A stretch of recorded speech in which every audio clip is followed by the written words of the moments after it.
Del pueblo a la gloria. Esta es la historia de una joven que abandonó su casa para convertirse en la mejor vedette del cabaret de la ciudad. Un lugar lleno de música, fiestas y una oportunidad perfecta para que nuestra protagonista demostrase su talento como artista. Aquí la tenéis, Eurogloria. Como veis, la suerte no la acompañaba mucho. Y mientras ella limpiaba y limpiaba el local, en el escenario empezaba el espectáculo.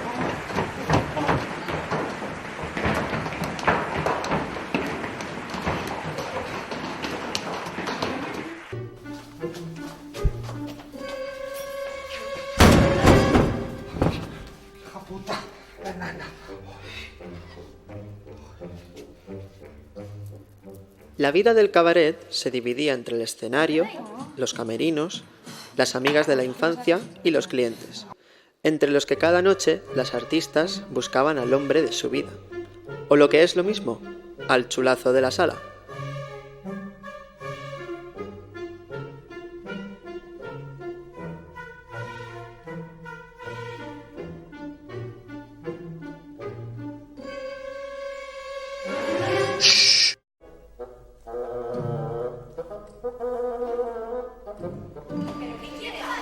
Chica, que no soy yo, que es ahí. Ay, chica. Oye, silencio. Ya está bien de tanto ruido. Ni que esto fuese la feria de julio. ¿Qué pasa? ¿Que aquí alguna de estas tiene cara de pepón o qué? Chica, ¿qué coño ficción? Que estoy grabada, no muerta. ¿Qué pasa? ¿Que tienes envidia porque yo tengo un documental y tú no? No te preocupes, nena, si esto es como un documental de la 2, aquí salen todo tipo de animales y de fieras. Anda, ven aquí dentro y lo verás mejor. Aquí, chica, que me revolucionas al público, que el público es como la Viagra, que enseguida se revoluciona. ¿Que a ti te ha tocado un chulazo el culo? Espérate, que esto lo arreglo yo.